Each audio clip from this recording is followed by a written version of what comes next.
ler lá o 2.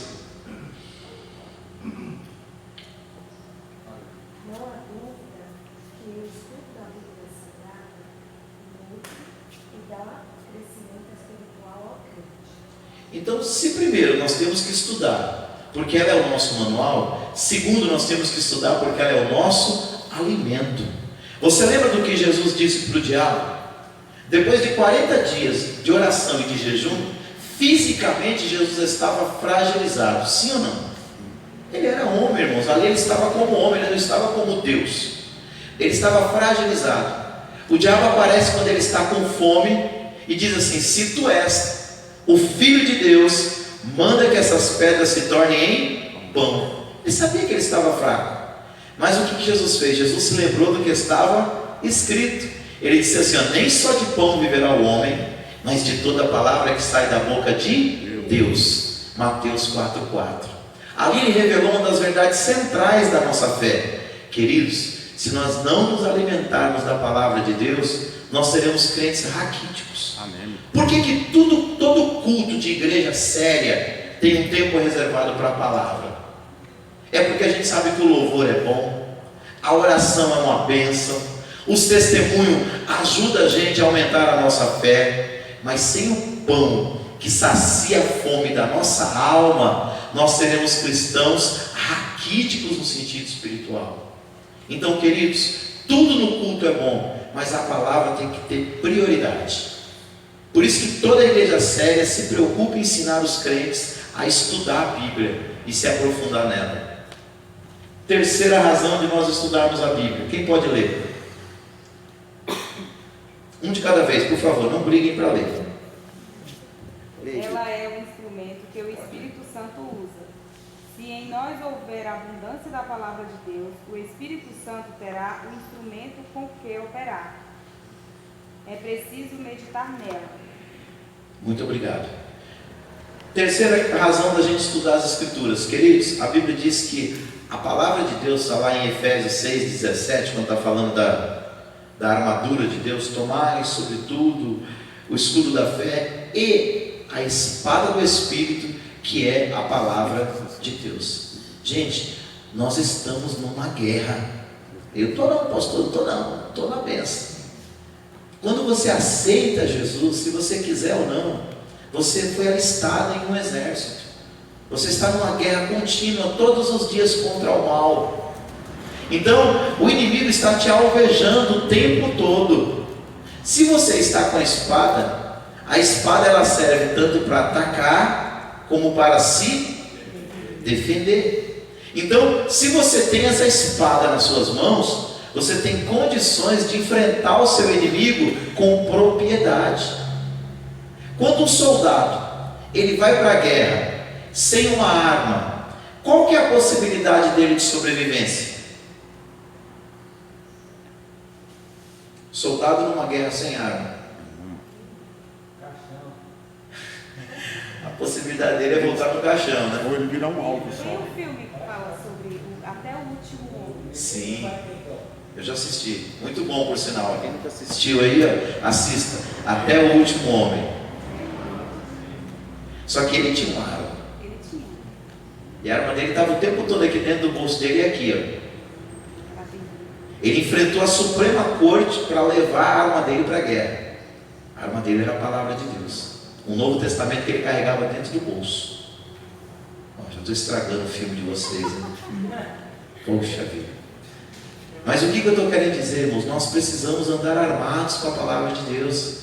Mas vem cá, pega uma arma, seja ela qual for, e entregue na mão de uma pessoa que não é perito, que não está acostumado a lidar com ela. Deixa eu contar uma experiência para vocês. Eu trabalho na área de segurança desde 98. Só que eu não sou o primeiro da família. O meu irmão está com 60 anos, faz agora em setembro. E na década de 80 ele entrou para a área da segurança. Só que naquela época não exigia nenhum preparo. Há até um adágio que diz que naquela época a segurança era pego no laço. Pegaram o meu irmão, deram uma farda para ele, um canela seca, um revólver, um Ross de 5 tiros, entregaram na mão dele e mandaram ele para um posto lá na barragem do Guarapiranga. Quando ele chegou lá, que ele recebeu a arma, do colega do dia, ele não sabia abrir o tambor. Sabe o que ele fez? Ele pegou a arma e começou a bater na mesa para abrir a arma.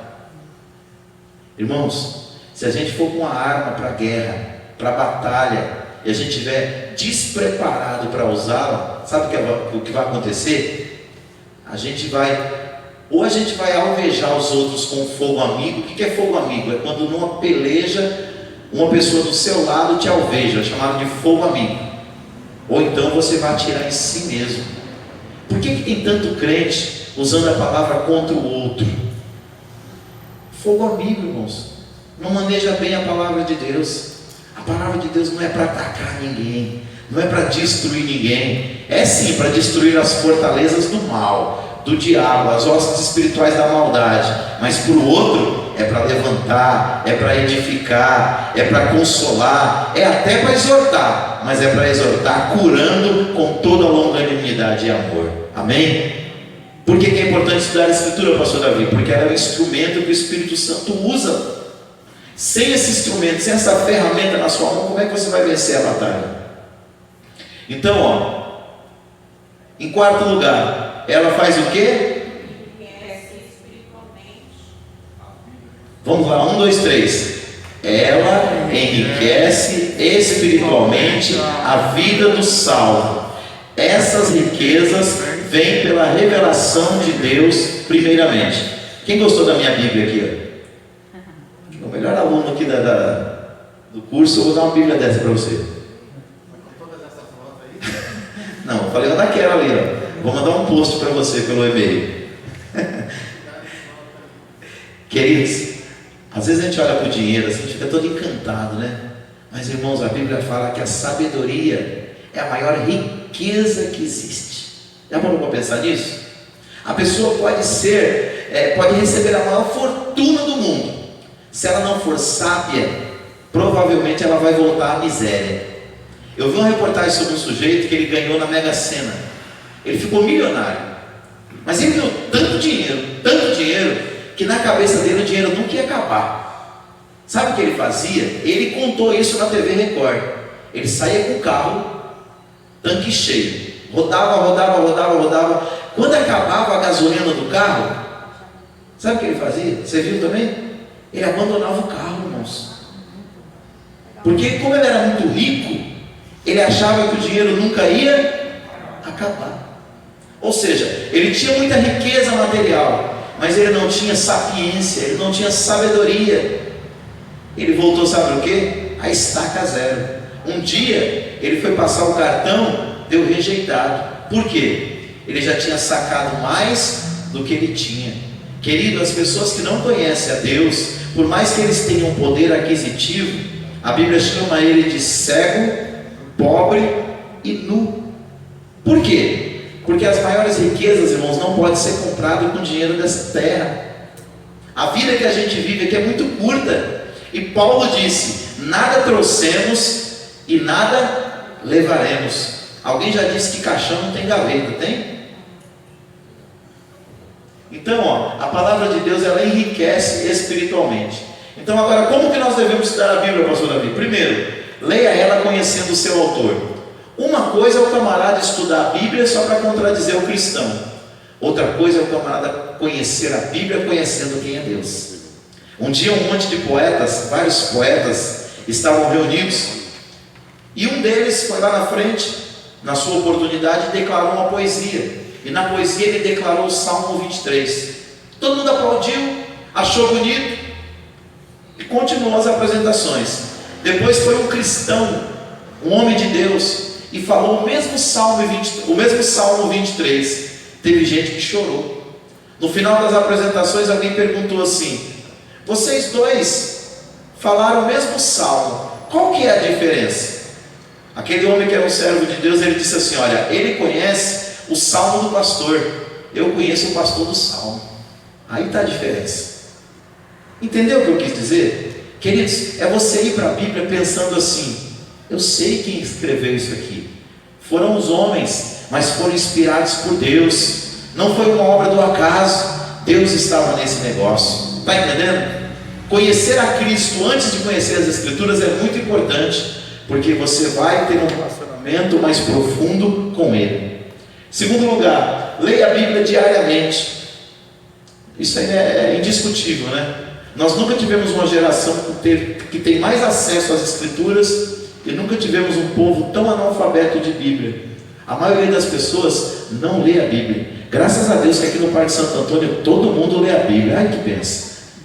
Terceiro, leia a Bíblia com melhor atitude mental e espiritual. Que melhor atitude seria essa? Leia a Bíblia como a palavra de Deus e não como uma obra literária qualquer. Ou seja, não é ler que nem ler um jornal. Eu conheço um que disse assim para mim: pastor, eu já estou lendo a Bíblia pela 10ª vez. Aí eu falei: rapaz, você não está fraco não, hein? Leitura dinâmica é? Irmãos, tudo bem, pode ler 1, 2, 10. Eu mandei um post hoje para vocês aí no grupo dos alunos sobre um homem chamado Miller. Miller leu a Bíblia 100 vezes, 50 ele leu de joelho.